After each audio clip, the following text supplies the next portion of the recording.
الرجيم. بسم الله الرحمن الرحيم. الحمد لله رب العالمين، والصلاة والسلام على أشرف الأنبياء والمرسلين سيدنا محمد وعلى آله وصحبه أجمعين.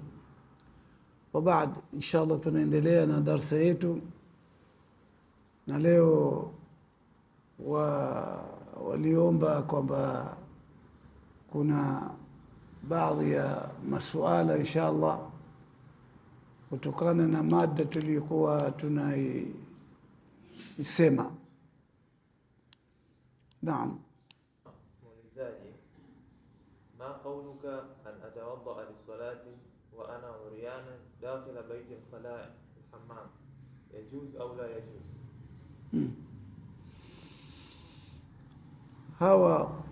Huyu kauliza Kiarabu, lakini sisi hapa tunastafidi kwa kutumia lugha ya Kiswahili. Anauliza muulizaji nje ya mada hii ambayo tulikuwa tunaisoma. Anasema mtu ikiwa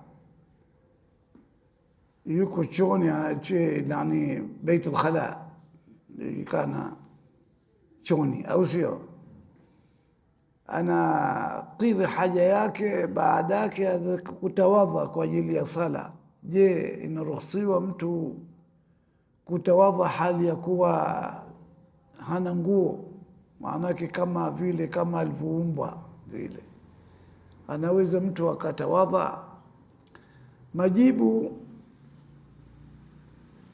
ya swala hii, kusema kweli, hatutaki kutoa ikhtilafu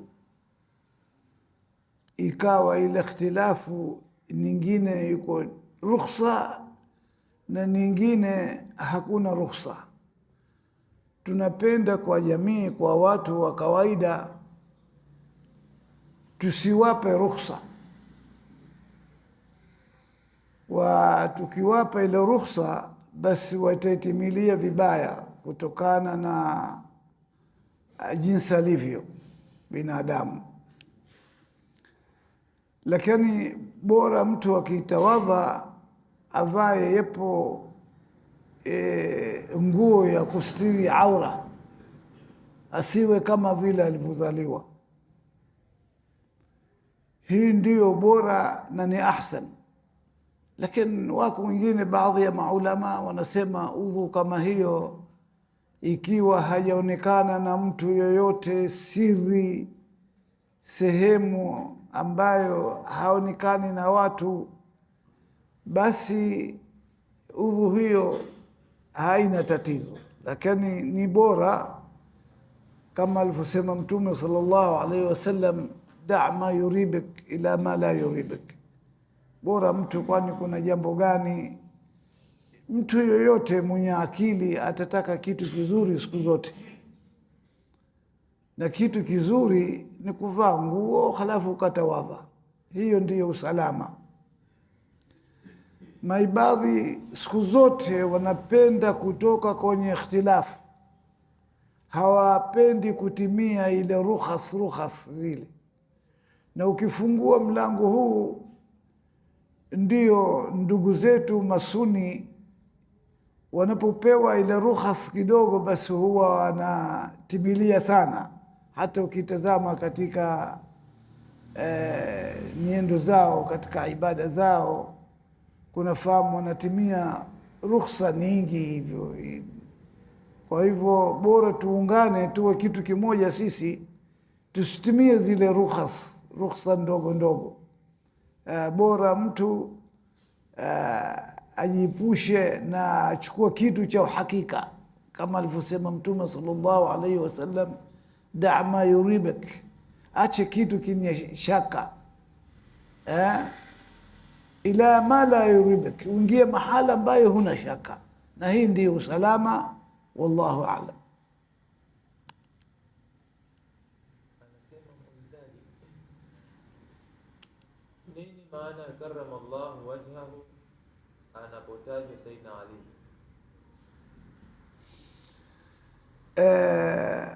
Hii suala wanapenya wengine wenye kupenda fitna. Wanasema kwamba maibadhi hawampendi Sidna Ali. Subhanallah, hii iftira, ni uongo. Maibadhi si kwamba maanake hawampendi Sidna Ali, hawampendi Sidna Uthman na baadhi ya masahaba. Hii si kweli, si kweli. Lakini maibadhi wana msimamo kwamba sahaba yoyote wanaatakidi kwamba si maasum. Maasum ni mtume peke yake, lakini masahaba si maasum. Anaweza siku nyingine akakosea, lakini sahaba akikosea mahala mpesi wa kurudi. Sasa Sidna Ali radhiyallahu anhu ni hadithi refu katika tarehe hiyo, hatuwezi, lakini tutaiweka kwa mukhtasar. Sidna Ali kwa bahati mbaya ilipokuja kutokea hiyo fitna, kwamba Sidna Ali kakubali sulh, hali ya kuwa haitakiwi pawe na sulh. Lakini sasa Sidna Ali radhiyallahu anhu kazidiwa maskini na washauri wake, ndiye akakubali ile sulhu kati yake na Muawiya.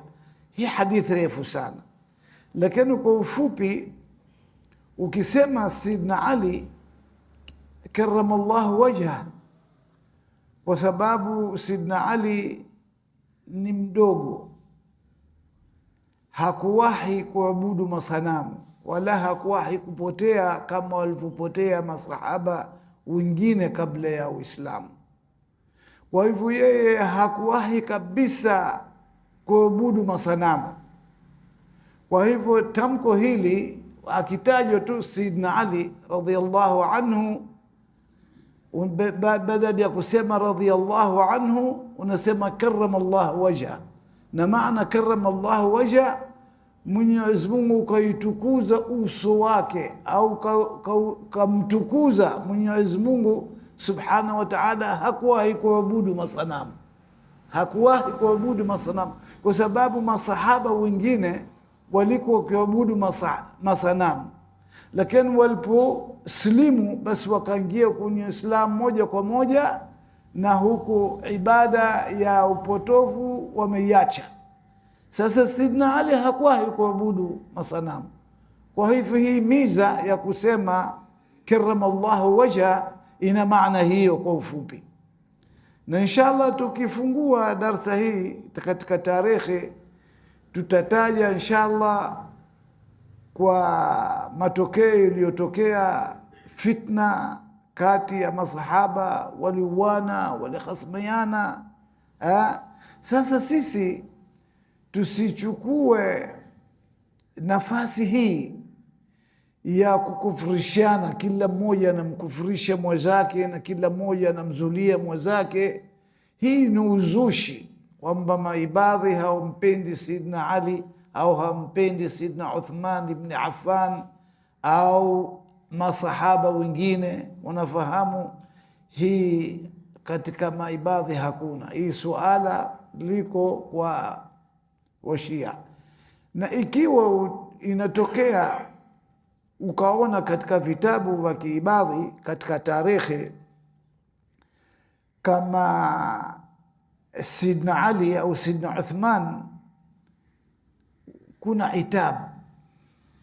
Itab maana ya itab, kuna baraa na kuna itab. Kuna baraa ya kumchukua mtu, ya kumkosoa na kumfanya ni mtu asi moja kwa moja, na mtu huyu ni wa motoni na hivi na hivi. Sivyo, ni kitu kingine. Itab maanake itab ni lawama, kumlaumu kutokana na matokeo yaliyotokea. Na hayo inshallah tutayazungumza kuhusu habari ya mada ya tarikhi. Kwa ufupi ni hiyo masala ya Sidna Ali bin Abi Talib kwa kusema karamallahu wajha. Masahaba wengine wanasema radhiyallahu, akitajwa tu radhiyallahu anhu, lakini Sidna Ali peke yake ndio anaambiwa karamallahu wajha. Mwenyezi Mungu kamtukuza, hakuwahi kuabudu masanamu. Wallahu ya'lam. Je, mwanaume anaweza kutezwa nguvu na mwanamke akazini naye? Hili suala tushalizungumza kwamba mwanamume si rahisi kutozwa nguvu na mwanamke akazini naye, sio rahisi, isipokuwa akamshawishi. Ile kumtonza nguvu ni kumshawishi yule mwanamume mpaka akaingia. Na mwanamume na mwanamke ni tofauti. Mwanamume ni mwepesi wa kurupuka, tofauti na mwanamke. Kwa hivyo jambo hili kusema kweli si rahisi. Ndio ikawa katika somo letu hili, unafahamu, mwanamke ni mwepesi wa kutezwa nguvu, lakini mwanamume si rahisi jambo hili, na tushalizungumza katika somo letu. Arejee mtu kwa kuilani, kwa kufanya bahthi zaidi insha Allah. Kama mtu ambaye ameoa wake zaidi ya 4, je, hawa waliozidi hukumu yao ikoje? Naomba ufafanuzi juu ya jambo hili. Hairuhusiwi mwanamume kuoa zaidi ya 4, na ikiwa ataengeza zaidi ya 4 yule anaachika, ile itakuwa si mke. Na akiendelea kukaa nayo yule mke wa 5 yule, basi wakajua hawa wake 4, wakijua ili suala na ikithibiti, basi wanaachika, kwa sababu hakuna usiri. Kama mfano wa mtu ana mke sasa akazini, baada ya kuzini akajua yule mwanamke kama huyu ni mzinifu, kazini na mwanamke mwingine, unafahamu, basi yule anaachika. Lakini akizini ikawa yule hajui zina ile, hajui kitu imefichwa, basi bado anakuwepo kwenye ndoa. Kwa hivyo haruhusiwi mtu kuoa zaidi ya 4. Wallahu aalam. Na hii masala ni refu katika mambo ya ndoa. Swali langu, nini hasa chimbuko la madhehebu? Pia kwa nini madhehebu yamekuwa ni sababu ya kuleta mtafaruko ndani ya umma wa Kiislamu? Maana ya madhhab ni njia. Madhhab ni njia, maana yake madhhab ni mahala pa kwenda, kila moja ana njia yake pa kwenda. Lakini istilahi ni fikra ya mtu. Sasa anaweza mtu akasoma kwa mwalimu wake, lakini yule ni binadamu na huyu ni binadamu.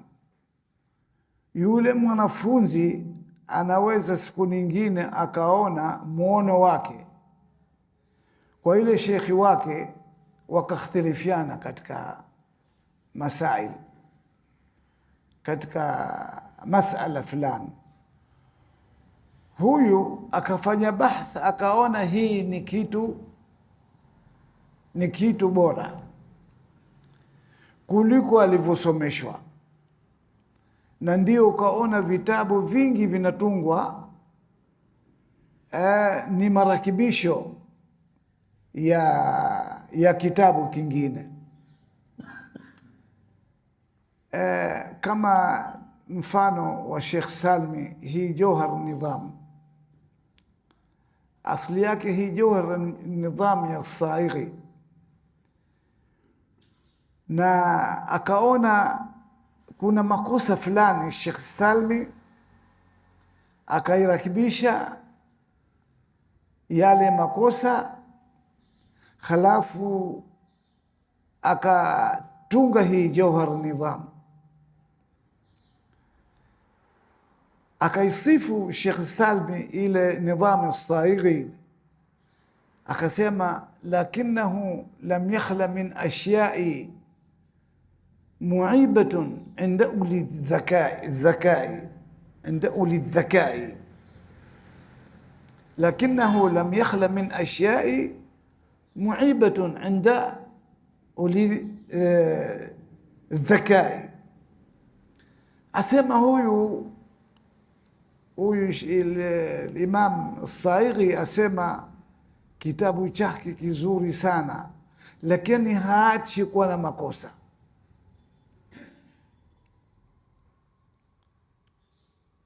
فقمت في إصلاح ما استطعت من نظمه وربي استعنت. Nikasimama mimi kutengeneza yale mambo ya makosa aliyoko naye, na halafu nikamwomba Allah subhanahu wa ta'ala anisaidie. Halafu anasema biha yadhi'u jawharu nidhami kalbadri idh yasfiru fi dhalami. Kwa hivyo hii nikaita haya mashairi ambayo niliyotengeneza, niliyotunga mimi. Mashairi hayo nyingine hanayo, nyingine hanayo Sheikh Saighi. biha yadhi'u jawhar an-nidhami. Kwa hivyo Jawhar an-Nidhami hii imetengeneza na inadhi, inakuwa inang'ara kabisa. Kalbadri idh yasfiru fi dhalami, kama mwangaza wa mwezi tarehe 14 15 hivi, mng'aro wake. Kwa biha yadhi'u jawhar an-nidhami kalbadr idh yasfiru fi dhalami ضممت فيه الحكم مع نصيبه كضم ذي الحب إلى حبيبه. Basi nikatengeneza ile nadhmu, nikaitengeneza vizuri kabisa kwa vile ilivyojaliwa na Mwenyezi Mungu, kama mpenzi vile anamkumbatia mpenzi wake, anakusudia baina ya mke na mume. Na hii ni sifa anaisifu ile Jawhar an-Nidham. Kwa hivyo utakuta wakati mwingine Sheikh Salmi kakhtilifiana na maulama wake,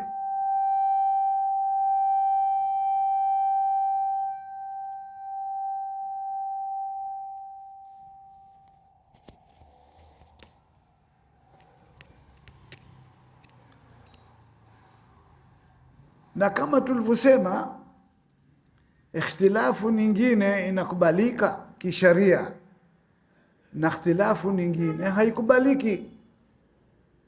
Kwa hivyo kila mmoja ana juhudi ya kutafuta kheri na kutafuta usalama na amani. Unafahamu, kama ikhtilafu walivyoختلفiana hii ndani ya madhhab na ulama wa madhhab, lakini sasa kuna ikhtilafu nyingine nje ya madhhab. Kuna madhhabi nyingine kama tuseme mfano madhhab al-Imam Shafi'i, madhhab al-Imam Malik, madhhab al-Imam Abu Hanifa, na madhhab ya Shia na madhhab ya Maibadhi. Sasa hizi ni arai, na asli ya madhhab, hasa asli ya madhhab ni ikhtilafu ambayo inakubalika. Hata masahaba wenyewe wanakhtilafiana katika ufahamu wa kitu, na hii ni mada refu, lakini umoja wao hauichuni wala haibadiliki mpaka wanakaa wenyewe. Baada ya kuwa na ikhtilafu, wanakaa pahali pamoja, wao wenyewe wanarakibishana, kila mmoja anamrakibisha mwenzake, na khilafu wakawa kitu kimoja. Sasa hili suala waadui wa Islam walipoiona inapenya hii suala ya ikhtilafu, ikawa tena wanaichochea, hasa wale wenye utawala. Hii ikhtilafu hasa imekuzwa na watawala wa kidhalim, watawala wa kidhalim, kwa sababu kuna msemo inazungumzwa asema farriq usid, farriq tusid, farriq tusid au farriq usid. Maana yake nini? Maana yake farriq, hii dola ya kidhalim nasema, sio dola ya Kiislamu. Asema wafarikishe watu upate kuwa bwana. Ukifarikisha watu ikawa kila moja na firqa yake, sasa ndio utawala wa kidhalim inapata watawala wale watu. Na ikiwa wana umoja wale raia, wana umoja hasa, wana msimamo, basi si rahisi kuwatawala. Alhamdulillah, sasa hivi mambo yale yote yameshaondoka. Sasa hivi alhamdulillah, yapo ikawa serikali haihukumu sharia ya Kiislamu, lakini inawadhibiti raia kutokana na mambo ya kuختلفiana, kugombana, kuuana. Alhamdulillah, tunamshukuru Allah subhanahu wa ta'ala. Leo huyu mtu akitaka kumfanyia matata mwenzake, anakwenda kituo cha polisi kuripoti, anakuja anakamatwa. Utaweza kufanya mambo ya matatizo, mambo ya uhasama, mambo ya nini, hakuna tena yale, alhamdulillah. Na ikitokea serikali inaidhibiti. Lakini tuzungumzie mambo ya nyuma. Nini maana ya madhhab? Madhhab nishaeleza asli yake ni jambo zuri, kuختلفiana, kurakibishana, lakini maadui wa Uislamu na dola ya kidhalim ndio wanapata fursa kuwafarikisha watu. Kila mmoja awe na fikra yake na mawazo yake, wasujuane watu. Sasa sisi taathira hii iliyofanyika zamani bado hajawa na mwamko. Inabidi sisi tuamke na tuache haya mambo ya ikhtilafu, ibakie mtu kwenye madhhabi yake na uhuru wake, hakuna neno. Lakini ile kupendana na kusikilizana na kusoma pahali pamoja, hii tusiache, ni hatari sana. Hiyo umoja tusiache. Haidhuru mtu, chukua wewe kama tuseme mfano, huyu anaachilia mkono, mwachie uhuru wake. Usimtoe katika Uislamu kwa sababu ya kunyosha mkono. Na huyu anakunja mkono, mwachie uhuru wake. Unafahamu? Usimtoe katika Uislamu kwa sababu ya kukunja mkono. Au mambo nyingine mengi tu sana. Tuseme mfano hii khalqul Qur'an, kusema maibadhi na si maibadhi peke yao wanasema hii Qur'ani kwamba ni makhluq, na wengine wasema hii Qur'ani si makhluq. Hii ni ikhtilafu. Sasa haitaki tusifike mahali ya kufurishiana, kila moja anamkufurisha mwenzake kwa sababu ya ufahamu wake, na kila moja na hoja yake. Mkae pahali mmoja, mujadili hili suala lipi sahihi la kufuata. Hivyo ndivyo natakiwa. Si takiwa tena wewe unasema huyu anayesema Qur'an makhluq ni kafiri. Wewe unasema unamkafirisha mwenzako kwa sababu kusema Qur'an makhluq. Kwa nini?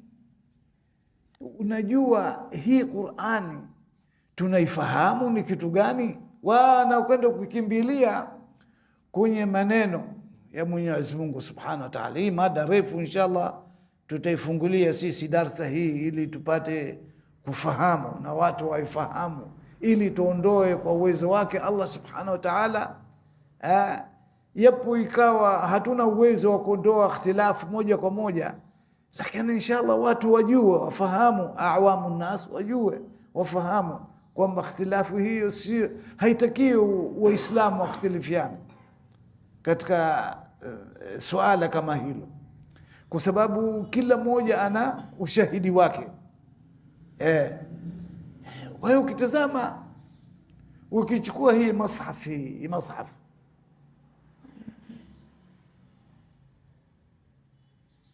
kwanza utauliza hii shay au si shay? Hii mushaf ni kitu au si kitu? Bila shaka yote utajibu kama hii kitu, hii mushaf ni kitu. Wallahu khaliqu kulli shay, kila kitu kiliumbwa na Allah Subhanahu wa Ta'ala. Sasa ukitazama hii mushaf hasa ukitazama, kuna makartasi, kuna wino, kuna kalamu iliyoandika, kuna watu wamehifadhi, kuna mlimi na tamka, na vitu vyote hivi vinaumbwa. Sasa utasema hii haikuumba, ni maneno ya Mwenyezi Mungu. Nani anayejua maneno ya Mwenyezi Mungu? Maneno ya Mwenyezi Mungu nani anayejua? Hii Qur'ani ni dalili ya maneno ya Mwenyezi Mungu, ni dalili ya maneno ya Mwenyezi Mungu. Lakini maneno ya Mwenyezi Mungu hakuna anayejua. Nani anayejua maneno ya Mwenyezi Mungu? Nani anamjua Mwenyezi Mungu? Hakuna anayejua dhati ya Mwenyezi Mungu Subhanahu wa Ta'ala. Hakuna anayejua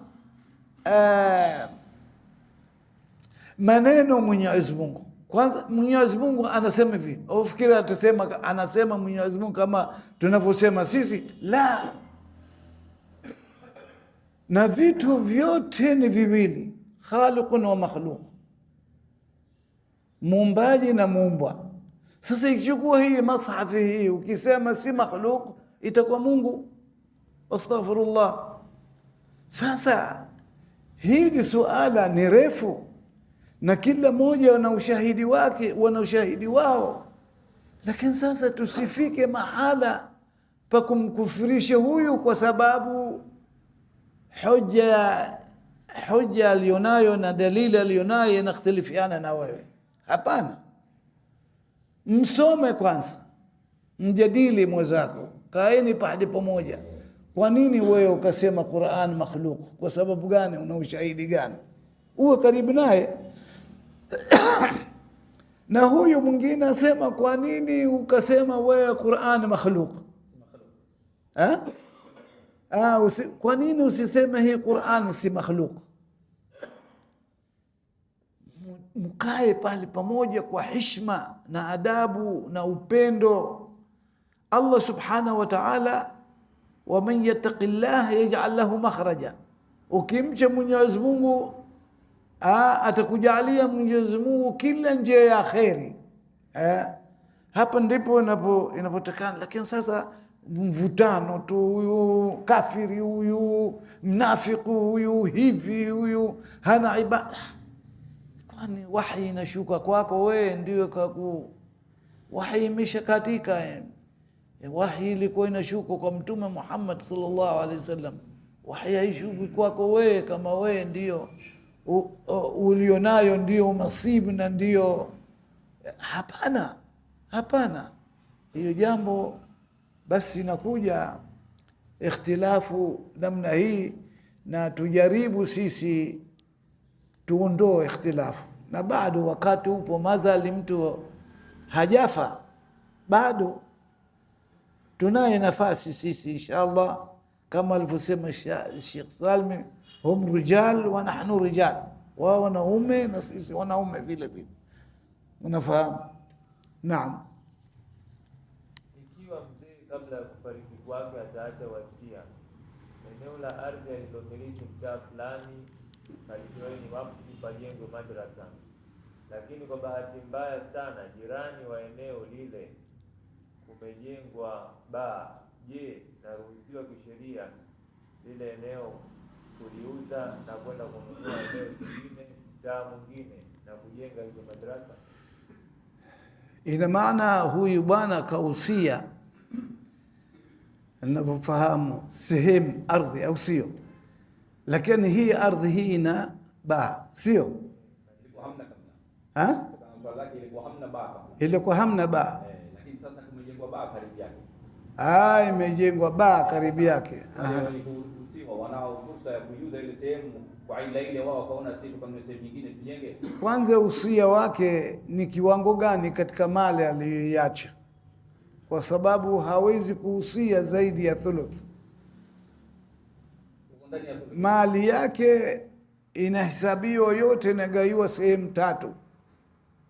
Sehemu moja ndio inaruhusiwa kuhusia jambo la kheri, lakini si zaidi ya thuluth. Na Mtume sallallahu alaihi wasallam anasema wathuluthu kathir, thuluth bado ni nyingi, lakini twende kwenye thuluth. Kwanza hili jambo inabidi tulifahamu. Hawezi kuhusia yule mzee akawaharimisha mirathi warithi wake zaidi ya thuluth. Haya, sasa hii sehemu ni karibu ya baa. Kwanza tunataka kujua ipi iliyotangulia, baa au hiyo sehemu? Bila shaka ikiwa imetangulia baa au imetangulia hiyo sehemu, sasa ile baa haizuii kufanya khairat, yapo ikawa ni karibu. Hata sisi hapa kuna baa pale, lakini inatuzuia sisi kujenga msikiti hapa na madaris? Haituzuii. Na tukimwomba Allah subhanahu wa ta'ala, anaweza yule akahama akienda pahali pengine. Zile harakati zile, falyatanafasu almutanafisun, washindane wenye kushindana katika njia ya akheri. Sasa pale ikiwa sehemu ile hapafai, mathalan mfano pana kero kubwa ya kuweka madrasa, baada ya watu wenye akili wataalamu wakathibitisha hapa hapafai, hapa wanaweza wakaiuza ile wakfu, wakatazama mahala palipofaa zaidi. Wanafahamu? Kwa hivyo njia kama hiyo, naam, taban inafaa kuuza sehemu hiyo kwa maslaha ya kutengeneza pahali pengine zaidi. Mfano ukitazama porini huku, sehemu ya watu ambapo hapakaliki, kuna madhara fulani, lakini hapa wanahitajia madrasa, wanahitajia kitu cha kheri zaidi kuliko pale. Naam, unaweza ukaiuza ile ukaja ukatengeneza hapa, lakini kwa mawafikiano wa watu wataalamu, sio mtu ambayo si mjuzi wa mambo haya akayaingia mambo ambayo si iko nje ya uwezo wake. Haiwezekani ile swala. Kama tuseme mfano msikitini hapa kuna lujna, kamati ya misikiti. Hawezi kuwekwa kamati mtu ambayo kwanza katika kamati ya msikiti au taasisi au nini, hawezi kuwekwa mtu mjinga, na khilafu hawezi kuwekwa mtu asi, hajui haram, hajui halal. Lazima watu ambao madhubuti wa kuwekwa pale ili ipatikane usalama na amani, ikiwa msikiti, ikiwa madrasa, ikiwa nini. Wallahu a'lam. Iendelezwe hii sehemu. Sasa je, kwa masharti hayo aliyoweka yeye na yupo hai bado wala hajafa mathalan, je, wale watu wakaona kuna islahi kwamba sisi hii sehemu kutokana na hali ilivyo hatuwezi kuitumia hapa sasa hivi na kuna hitajia zaidi sehemu nyingine, je, inawafalia kuuza sehemu ile? Ye mazal ashatoa, anatoa na shurti, lazima shurti ile itekelezwe, shurti ile itekelezwe. Lakini shurti ile ikiwa pana uharibifu fulani au pana ukasoro, kuna pahali pingine ina maslaha zaidi, yule tena ushauri wake imeanguka, ile shurti yake imeanguka. Mfano, mtu ana mke halafu anataka kuoa sasa mwingine, anaruhusiwa haruhusiwi? Anaruhusiwa kuoa mwingine, lakini ulipokwenda kuposa pale akakupa shurti yule mke, unafahamu shurti ya yule mume akampa shurti yule, kwa sababu moga na anaogopa, shurti yangu bwana kuja mchana hapa, usiku siji hapa. Sasa inaweza kwenda ile shurti siku kidogo, anaweza kaitangua ile shurti yule mwanamke, akasema mimi mkubalia kweli, lakini sasa sikubali tena, nitataka haki yangu. Sasa shurti ile inaanguka. Sasa na huyu ni hal kadhalika vile vile.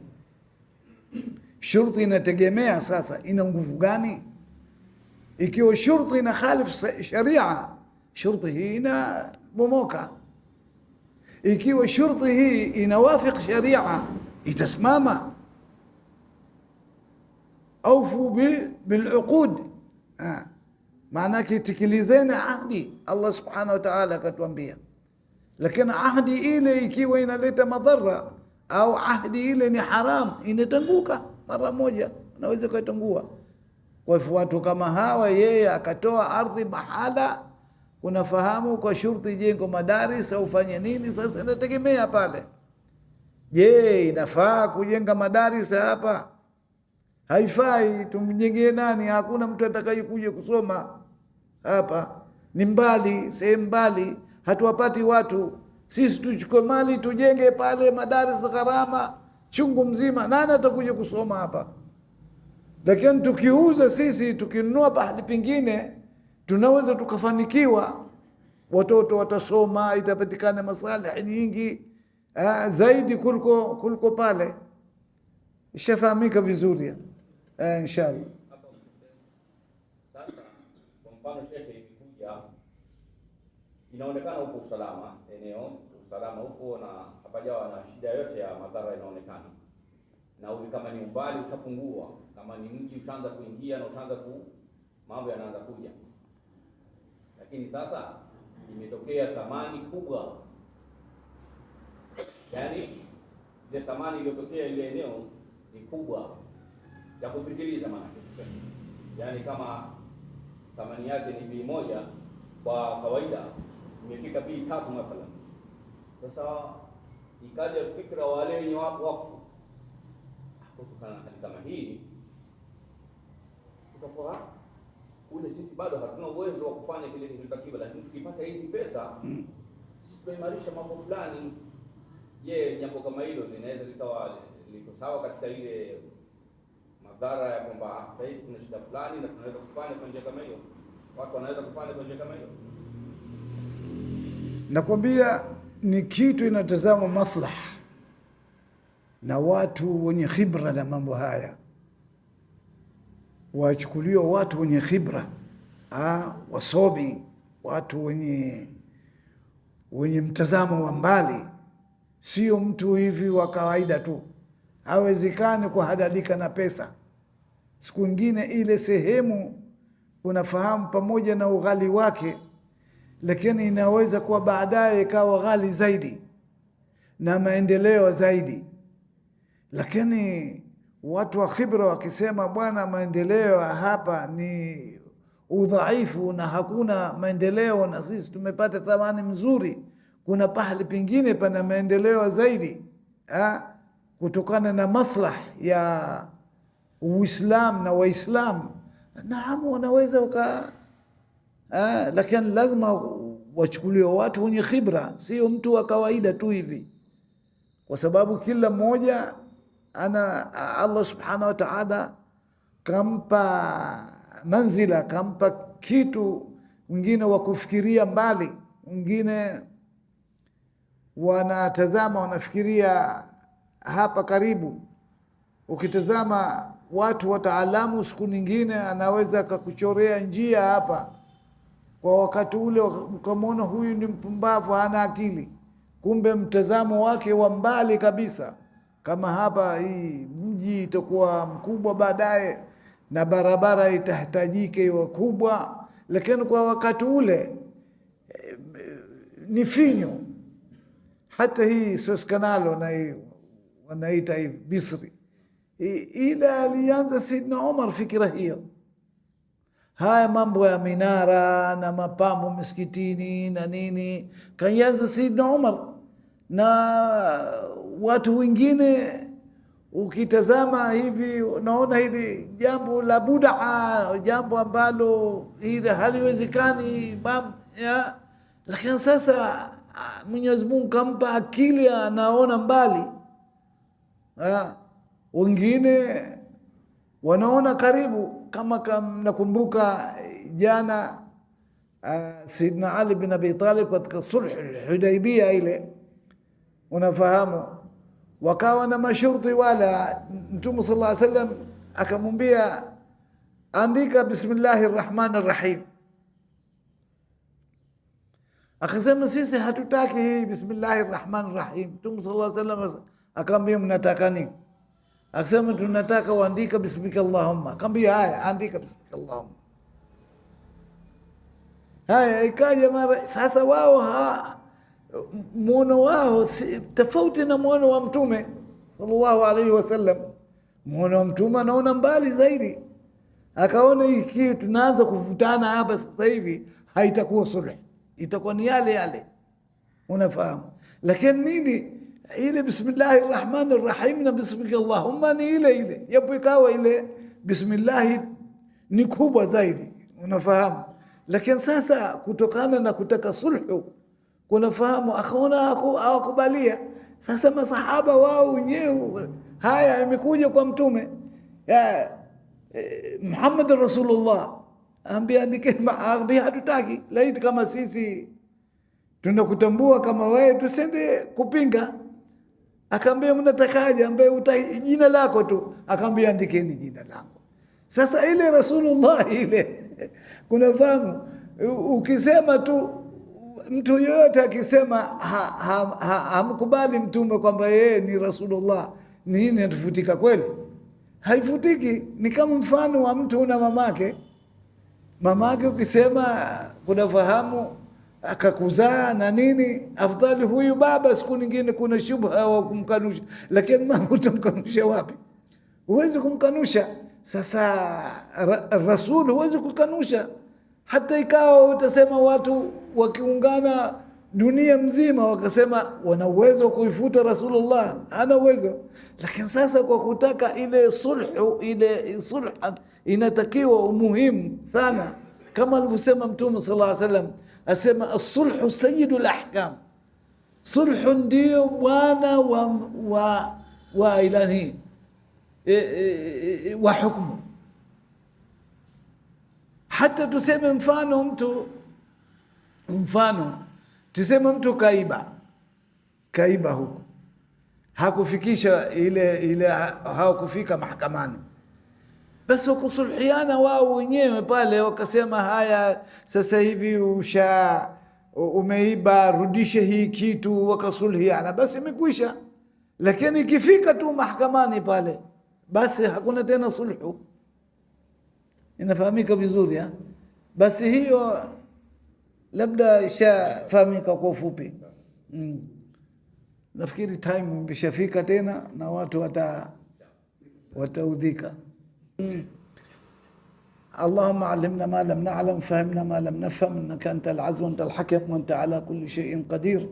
اللهم اهدنا بهداك واجعلنا ممن يسارع في رضاك، ولا تولنا وليا سواك يا رب العالمين.